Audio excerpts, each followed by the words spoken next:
شروع اللہ کا نام لے کر جو بڑا مہربان نہایت رحم والا ہے۔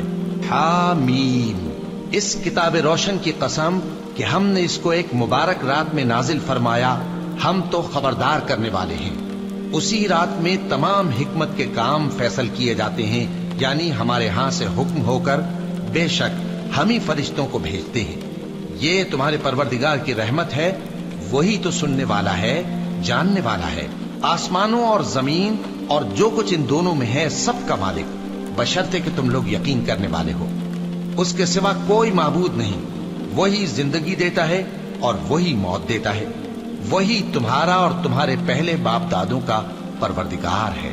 لیکن یہ لوگ شک میں پڑے کھیل رہے ہیں، تو اس دن کا انتظار کرو کہ آسمان سے صاف دھواں نکلے گا جو لوگوں پر چھا جائے گا، یہ درد دینے والا عذاب ہے۔ اس وقت وہ کہیں گے کہ اے پروردگار، ہم سے اس عذاب کو دور کر، ہم ایمان لاتے ہیں۔ اس وقت ان کو نصیحت کہاں مفید ہوگی، جبکہ ان کے پاس پیغمبر آ چکے جو ہمارے احکام کھول کر بیان کر دیتے تھے۔ پھر انہوں نے ان سے منہ پھیر لیا اور کہنے لگے، یہ تو سکھایا پڑھایا ہوا ہے، دیوانہ ہے، ہم تو تھوڑے دنوں عذاب ٹال دیتے ہیں مگر تم پھر کفر کرنے لگتے ہو۔ جس دن ہم بڑی سخت گرفت کریں گے تو بے شک انتقام لے کر چھوڑیں گے۔ اور ان سے پہلے ہم نے قوم فرعون کی آزمائش کی، اور ان کے پاس ایک عالی قدر پیغمبر آئے جنہوں نے یہ کہا کہ اللہ کے بندوں یعنی بنی اسرائیل کو میرے حوالے کر دو، میں تمہارا امانت دار پیغمبر ہوں، اور اللہ کے سامنے سرکشی نہ کرو، میں تمہارے پاس کھلی دلیل لے کر آیا ہوں، اور اس بات سے کہ تم مجھے سنسار کرو، میں اپنے اور تمہارے پروردگار کی پناہ لے چکا ہوں، اور اگر مجھ پر ایمان نہیں لاتے تو مجھ سے الگ ہو جاؤ۔ تب موسیٰ نے اپنے پروردگار سے دعا کی کہ یہ نافرمان لوگ ہیں۔ اللہ نے فرمایا کہ اچھا، میرے بندوں کو راتوں رات لے کر چلے جاؤ، اور فرعونی ضرور تمہارا تعاقب کریں گے، اور سمندر سے کہ ٹھہرا ہوا ہوگا پار ہو جانا، تمہارے بعد وہ پورا لشکر ڈبو دیا جائے گا۔ وہ لوگ بہت سے باغ اور چشمے چھوڑ گئے، اور کھیتیاں اور نفیس مکان اور آرام کی چیزیں جن میں وہ عیش کیا کرتے تھے۔ اسی طرح ہوا، اور ہم نے دوسرے لوگوں کو ان چیزوں کا مالک بنا دیا۔ پھر ان پر نہ تو آسمان اور زمین کو رونا آیا، اور نہ ان کو مہلت ہی دی گئی، اور ہم نے بنی اسرائیل کو ذلت کے عذاب سے نجات دی، یعنی فرعون سے۔ بے شک وہ سرکش اور حد سے نکلا ہوا تھا، اور ہم نے بنی اسرائیل کو اہل عالم میں سے علم کی بنیاد پر چنا تھا، اور ان کو ایسی نشانیاں دی تھیں جن میں کھلی آزمائش تھی۔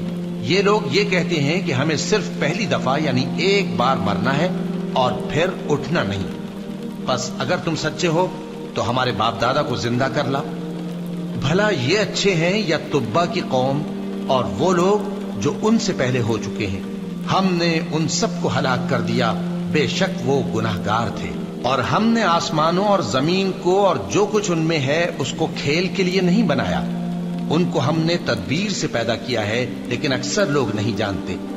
کچھ شک نہیں کہ فیصلے کا دن ان سب کے جی اٹھنے کا وقت ہے، جس دن کوئی دوست کسی دوست کے کچھ کام نہ آئے گا، اور نہ ان کو مدد ملے گی مگر جس پر اللہ مہربانی کرے۔ بے شک وہی غالب ہے، بڑا مہربان ہے۔ بلا شبہ تھوہر کا درخت گناہگاروں کا کھانا ہوگا، جیسے پگھلا ہوا تانبا۔ وہ تھوہر پیٹوں میں اس طرح کھولے گا جس طرح گرم پانی کھولتا ہے۔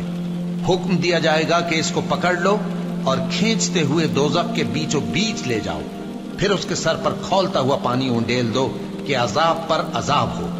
اب مزہ چکھ، تو بڑی عزت والا اور سردار تھا۔ یہ وہی دوزخ ہے جس پر تم لوگ شک کیا کرتے تھے۔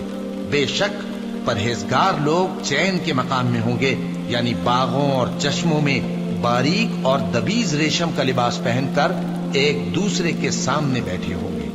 وہاں اس طرح کا حال ہوگا، اور ہم بڑی بڑی آنکھوں والی حوروں کو ان کی بیویاں بنا دیں گے۔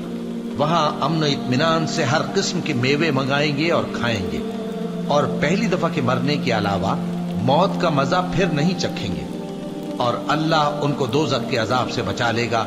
یہ تمہارے پروردگار کا فضل ہے، یہی تو بڑی کامیابی ہے۔